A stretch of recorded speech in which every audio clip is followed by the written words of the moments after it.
ధర్మస్థల ధర్మస్థల పేరింటే భారతదేశం ఒక్కసారిగా ఉలిక్కి పడ్డదులా. ఎందుకంటే గక్కడ గట్లాంటి ఘటన చోటు చేసుకున్నది.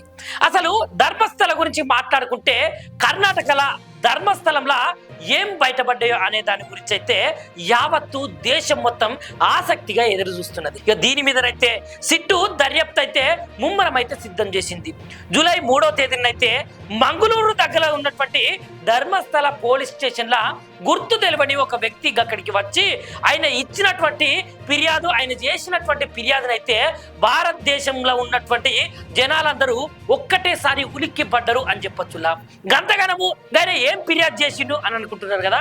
ఏం లేదులా, ఆయన ఏమని చెప్పిండంటే, నా చేతులతోటి నేను కొన్ని వందల శవాలనైతే ధర్మస్థలంలో ఉన్న అనేక చోట్ల పూడ్చిపెట్టిన. ఇక గననైతే వివస్త్రాలైన మహిళలు, బడికి వెళ్ళేటువంటి అమ్మాయిలు, నా చేతులతోటైతే నేను వాళ్ళనైతే పూడ్చిపెట్టిన. ప్రాణ భయంతో ఆ పనిని నేను చేసిన తప్ప నా మనస్ఫూర్తిగా చేయలే అనుకుంటా ఆ వ్యక్తి తన ఫిర్యాదులైతే పేర్కొన్నాడు. ఇక దీనికి కారణాలైతే చాలా ఉన్నాయటలా. ఇక మరి ఏం జరుగుతుందో ఎట్లా జరుగుతుందో ఒక్కసారి మనము వెయిటింగ్ చేసుకుంటా చూడాల్సిందేనులా.